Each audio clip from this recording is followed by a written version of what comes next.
So look, I just had a few follow-up questions on the enterprise agreement. Firstly, just what at the moment is the proposed timetable for a vote on the enterprise agreement? So it's not fully in our hands there, Senator, but we'll be moving as quickly as we can. What we have done is lodged our agreement finally with the APSC earlier this week. They normally have a turnaround of around 2 weeks. Once we get it back and we've got the clearance to take a staff to vote, there's then an exposures period, so staff get a quiet time to look at the agreement, understand themselves if they're going to vote yes or no, and then we would take it to vote at that period of time. So we're talking the second half of June, everything working well. Right, okay. Now, one of the issues that the Staff Association had that not being agreed on were the use of individual flexibility arrangements. Can you talk me through what those individual flexibility arrangements are? Yeah, so there's a provision in the agreement, Senator, which talks about staff on an individual basis being able to, let's say, substitute one part of the agreement for another. So I'll use leave, for example. So a staff member wanted to say, I wanted to take less leave, but I wanted to get extra pay to do that. That arrangement would allow the staff member and the organisation to negotiate that if it's in their best interest. What I underline, though, is that both the staff member needs to agree and the organisation needs to agree to that to happen. So it's actually an extension of the clause, extension to the agreement, which allows an individual staff member with their own individual circumstances to be able to negotiate with the organisation, shifting one, I'll call it an entitlement for the purpose of this discussion, one entitlement from, I use the example of leave, to another one which is pay. Right. So it puts the onus on both the organisation and the individual staff member to come up with an agreement, and that's how the current clause is. That's how the current clause is written. I'm aware that the unions are not quite comfortable with that clause. Yes. So, what are their concerns? I think you'd have to ask them. Yes. Senator. I think at the heart of it, if we trust our staff to make decisions and say what's in my personal case and what's in my interests. And there's an underlying capital letters assurance that CSIRO can't. We're not legally able to apply something to a staff member they don't agree with. I mean, so I think it's a philosophical. The concern would be that would be pressure on staff to agree to something that they, may not really want to do. But I'm not convinced that's the case, Senator. But maybe if we ask the Staff Association, they may give that answer. I think the general philosophy of the Staff Association, which I respect, is that we have, I don't know the right term, but a collective agreement with all staff, and then to have flexibility inside that agreement where a staff member can trade something on or off may be a philosophical issue with the Staff Association. I've never had a discussion with them saying that there'd be inferred pressure on a member, and CSIRO just wouldn't do that, to accept a trade-off of some condition of service where something goes up and something goes down. And, is it related to, or, what's the connection between that and what I understand is this all roles flex policy, which I understand now been rebadged the balance policy. Could you talk through what that policy is? So we spoke a lot in the earlier testimony about getting access to the very best staff and maintaining the very best staff. We appreciate that people have lives outside of CSIRO that all have their own peculiar circumstances.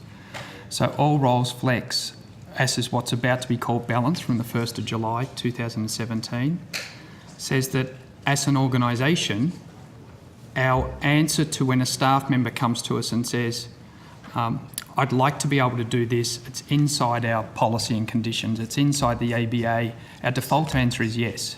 So it might be they have a particular circumstance which says it's better to work from home 1 day a week. If we can accommodate that and we still get the output from the staff member, they can still contribute to their team and the like, our bias would be to say yes.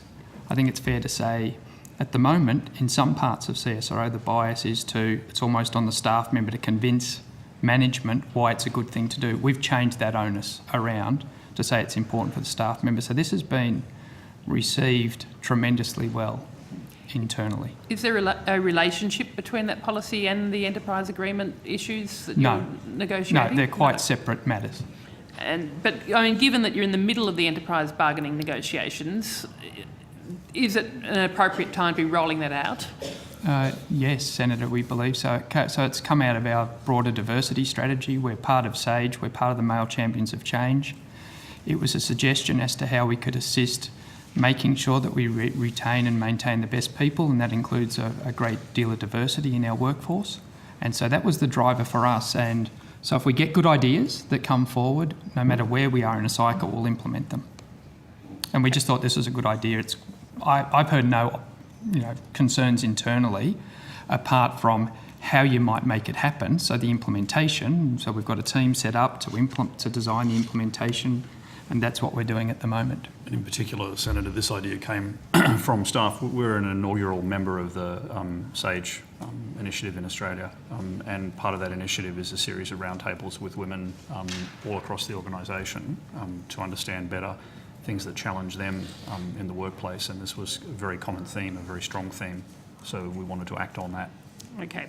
Look, I've just got a final question following up on some of the questions that Senator Carr was asking about Data 61.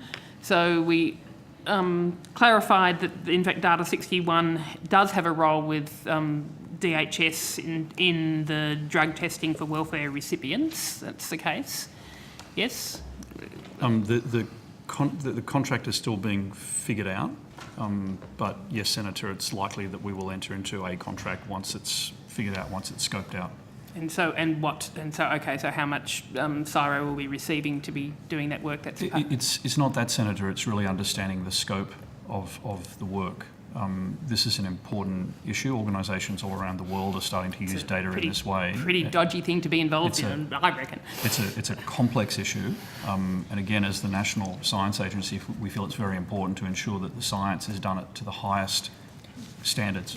So has CSIRO has Data 61 done previous work with DHS? In particular, did you have any involvement with the so-called robo-debt crisis and the data being used for that? Senator, the robo-work crisis we covered earlier in this, Senator Carr asked a question, I believe, on that, and we answered yes, we have been involved in that work. The work that you've just referred to is will actually be with DSS, not DHS, and that's on helping them do data analytics and offer them advice and support on the scientific value of data analytics in respect to the data sets they have. So I'm sorry, I clearly wasn't paying attention when Senator Carr was asking his questions on the robo-debt crisis. But Senator, just to clarify on that, we were involved after the issue, not before the issue. Okay, well that's what I wanted to confirm as to whether Data 61 was involved in setting up the structures that then obviously went so badly wrong. But so you're saying no, it was in terms of in scrambling to make it work. I think if we can take further questions on Data 61 on notice, that would be good. Okay. I'm conscious that Dr. Marshall has to get to Singapore. He's got a connecting flight. Okay, and the level of funding that was involved with CSIRO's involvement with the robo-debt scrambling, if you could take that on notice, please. Thank you, Senator Thank you. Rice. Thank you.